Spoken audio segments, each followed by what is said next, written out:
Salve, salve pessoal, e aí, Economei daqui. E hoje eu vim trazer para vocês um questionamento, debater um tema que muitas vezes as pessoas trazem de forma informal e é levantado na grande mídia, que é a seguinte pergunta: se governos de esquerda têm uma sanha arrecadatória maior, quer dizer, uma ganância, um desejo maior por impostos e aumentar impostos, se isso é verdade ou não.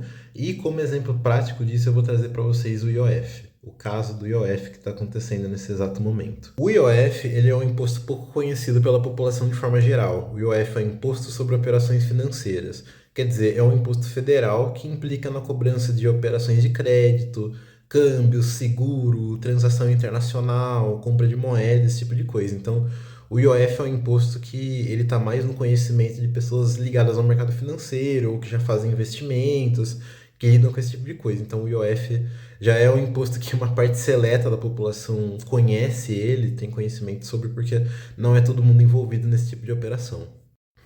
Eu selecionei para vocês três pontos principais de mudanças no IOF.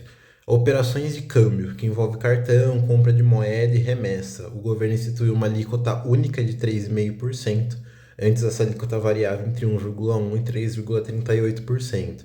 Segundo ponto, empréstimo externo de curto prazo. Isso era isento antes, o governo não cobrava empréstimos externos de curto prazo e agora eles passaram a ser taxados em 3,5%.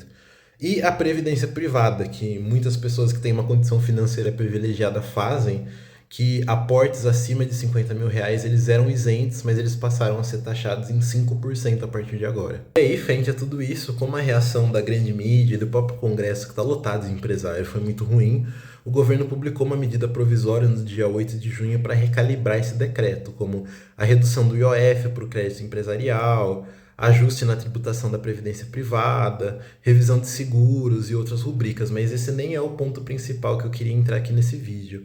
O que eu queria falar, respondendo a pergunta que eu fiz no começo, é que eu não acho que o governo tenha uma sanha arrecadatória e eu não acho que isso seja uma característica dos governos de esquerda no geral. Eu acho que o governo ele se enfiou num regime fiscal, num regime tributário, num regime arrecadatório muito ruim para ele mesmo, já que, por exemplo, o Brasil tem uma meta de inflação completamente irreal, definida para alcançar.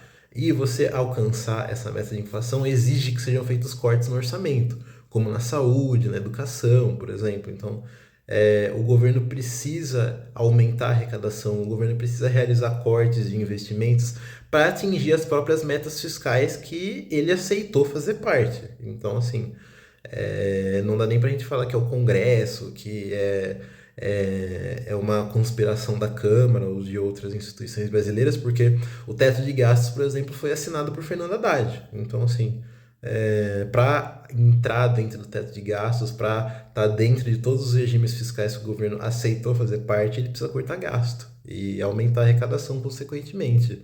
E para mim, essa crise que a gente está tendo por conta do IOF é mais um exemplo disso, de como o governo está sofrendo as consequências das próprias escolhas, no sentido de ter escolhido fazer parte de um regime fiscal, de um regime tributário irreal para a realidade do Brasil e vai ter que acabar mexendo em impostos, vai ter que acabar mexendo na arrecadação, que é uma coisa que pouquíssima gente gosta e menos ainda as pessoas que são afetadas pelo IOF.